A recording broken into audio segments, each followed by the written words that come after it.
భయపడ్డ కాంగ్రెస్ పార్లమెంట్లో ప్రతిపక్షాలన్నీ కాంగ్రెస్ గొంతు పట్టుకుంటే అప్పుడు దిగివచ్చి తెలంగాణ కోసం ప్రకటన చేసిన విషయం మీకు తెలుసు. మళ్ళీ ప్రకటన వెనక్కి తీసుకొని మళ్ళా వెనుకకు పోయినారు. ఆ తర్వాత సకల జనుల సమ్మె కావచ్చు, సాగర హారాలు కావచ్చు, వంట వార్పులు కావచ్చు, అనేక రూపాలలో విజృంభించి మళ్ళీ భయంకరమైన పోరాటం చేసినాం. మళ్ళీ 3 ఏళ్ల తర్వాత వాళ్లకు రాజకీయ అవసరం ఏర్పడి ఆనాడు వచ్చి మళ్ళీ తెలంగాణ ఇస్తామని ప్రకటించి వాళ్ళకి ఇష్టం లేకపోయినా తెలంగాణ సృష్టించినటువంటి ఆ సుడిగాడుపులుగా తట్టుకోలేమని భయపడి తెలంగాణ ఇచ్చిన విషయం కూడా మీకు తెలుసు. తదనంతరం ప్రజలు మనకు అధికారం ఇచ్చినారు. దాన్ని మనం ఏదో అధికారం అనుభవించడానికి తీసుకోలే, బాధ్యతగా తీసుకున్నాం. ఎంత బ్రహ్మాండంగా పనిచేసినాం. రాష్ట్రాన్ని మన చేతిలో పెడితే ఎక్కడున్న తెలంగాణను ఎక్కడ తీసుకొని పోయినాం. అనేక రంగాలలో please please please please please ఒకటే మాట. ఏ బాబు ఇక్కడ నేను మాట్లాడుతున్నా, అక్కడ మీరు మాట్లాడుతున్నా, మీకు ఏమైనా అర్థం ఉన్నదా? ఏది అర్థం కావాలి ప్రజలకు? ఏం పని లేదా? ఇదేం పద్ధతి? మీరు పార్టీ కార్యకర్తలేనా? సైలెన్స్ ఉండండి. అంతమంది నన్ను లక్షల మంది, మీరు 10 మంది ఏందా ఇక్కడ? 10 నిమిషాలు సైలెంట్గా ఉండలేరా? చివరిలో బాగా చెప్దాం, స్లోగా అద్భుతంగా దుంకుదాం, స్టేజ్ ఎత్తు దుంకుదాం. మీరు బాధ్యత చూడాల్సింది ఏంటంటే మీరు అరవడం బంద్ చేయండి. ఇంతమంది ఉన్నారు, ఏం సీఎం పనిలేదా నీకు? మళ్ళీ అందరు ఇళ్ళకి చేరుకోవద్దా? క్షేమంగా పోవద్దా? ఎక్కడెక్కడి నుంచో దూరం నుంచి వచ్చిన వాళ్ళు ఉన్నారు. 10 నిమిషాలు మీరు సైలెంట్గా ఉండండి. ముందరున్న వాళ్ళు 10 ఏళ్ళ బీఆర్ఎస్ పాలనలో ఎక్కడున్న తెలంగాణ ఎక్కడికి పోయింది? ఎన్ని రంగాలలో ఎన్ని అవార్డులు వచ్చినాయి?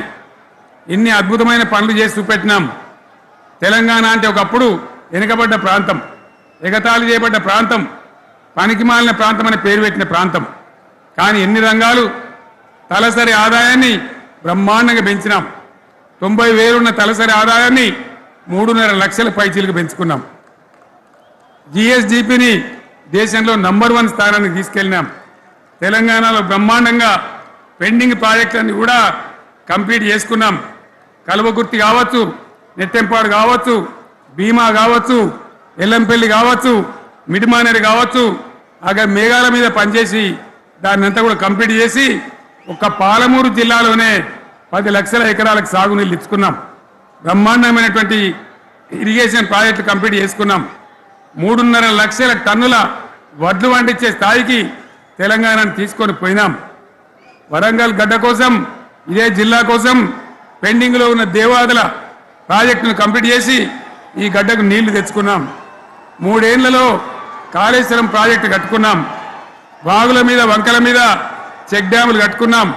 మిషన్ కాకతీయ పేరు మీద చెరువులన్నిటి పూడికలు తీసుకున్నాం. ఒక అద్భుతమైన తెలంగాణను తయారు చేసుకున్నాం.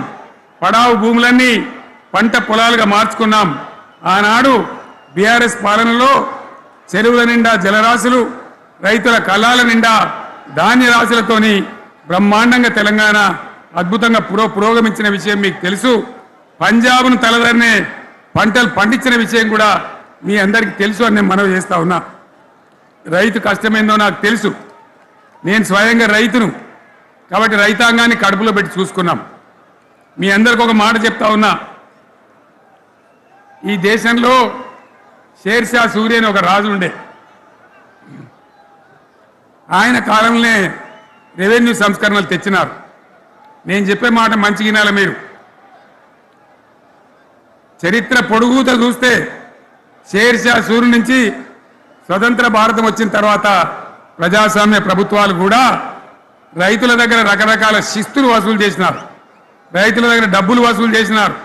తహసీల్ రకాలు వసూలు చేసినారు. నీటి తీరువాలు వసూలు చేసినారు. కానీ రైతును చూడాలని వాడు అందుకోలే. భారతదేశంలోనే ఎక్కడ కూడా లేని స్కీమ్. నన్ను వాళ్ళు అడగలే, ఎలక్షన్లలో చెప్పలే. నాకు నేనుగా ఆలోచించి, ప్రభుత్వమే ఆలోచించి రైతు బంధు పథకాన్ని తెచ్చినాం. చాలా బ్రహ్మాండంగా రైతు బంధు పథకాన్ని అమలు చేసినాం. రైతాంగానికి ఎటువంటి కరెంట్ ఇచ్చినాం, ఎంత అద్భుతమైన కరెంట్ ఇచ్చినాం. ఆంధ్ర వలసవాద ముఖ్యమంత్రులు ఏం మాటలు మాట్లాడినారు. తెలంగాణ వస్తే కారు చీకట్లు అవుతాయి, మీకు కరెంటే రాదు, మీకు పంటలు పండియే రాదని చెప్తే వాళ్ళ నోర్లు మూయించేలాగా ఉత్తమమైనటువంటి ట్రాన్స్ఫార్మర్ కావాలన్నటువంటి మోటార్లు కావాలన్నటువంటి నాణ్యమైన కరెంటును 24 గంటలు సప్లై చేసినాం. రైతు ఇంట్లో కూర్చుంటే పొలాల కాడ బోర్లు దుంకినాయి, మీరందరూ కళ్ళారా చూసినారు. నాకంటే ఆ విషయం మీకే ఎక్కువ తెలుసు. అదేవిధంగా రైతులు చనిపోతే 2 ఎకరాలు 3 ఎకరాలు ఉన్న రైతులు ఏముంటుంది, వాళ్ళకి ఆదాయం ఉండదు. వాళ్ళు చస్తే బీఆర్ఎస్ రాకముందు పట్టించుకున్న నాతులు లేడు.